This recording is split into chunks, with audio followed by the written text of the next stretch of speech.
Il y a dans l'histoire de l'humanité des mouvements si vastes qu'ils transforment à jamais les paysages, les langues et les cultures. L'un de ces mouvements porte un nom: l'expansion bantoue.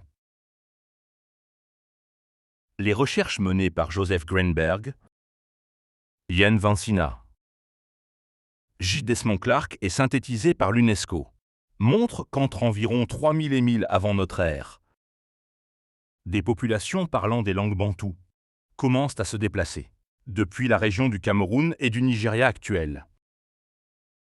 Ces peuples maîtrisent déjà l'agriculture, la poterie et plus tard la métallurgie du fer.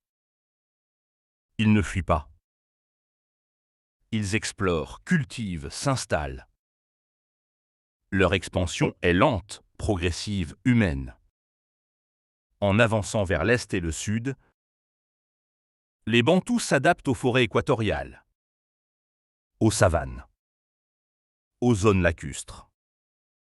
Ils échangent avec les peuples qu'ils rencontrent, intègrent des savoirs, partagent des techniques. Selon les linguistes, cette migration explique aujourd'hui pourquoi plus de 400 langues bantoues sont parlées à travers l'Afrique centrale, orientale et australe. Les langues deviennent des archives vivantes de cette longue aventure humaine. La diffusion de la métallurgie du fer, longtemps attribuée à des influences extérieures, est aujourd'hui reconnue par l'UNESCO comme une innovation africaine autonome dans plusieurs régions bantoues.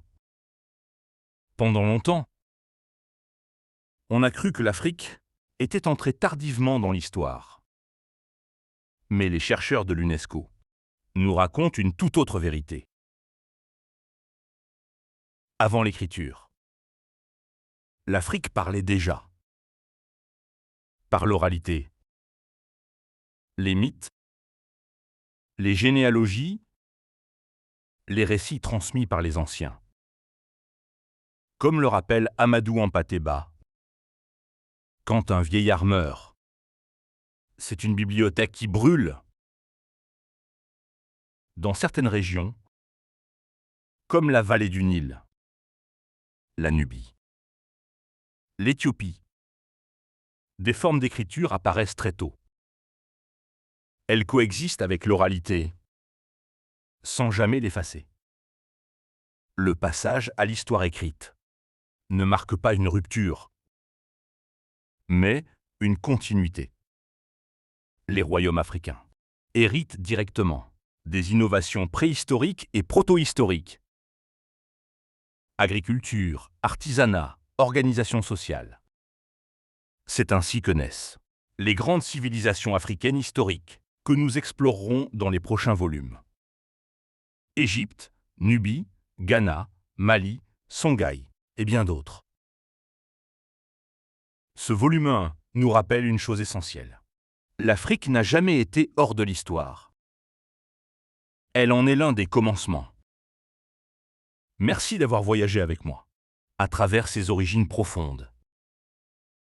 Si cette série t'a enrichi, laisse un commentaire, partage et abonne-toi pour la suite d'Afro Livre Influent.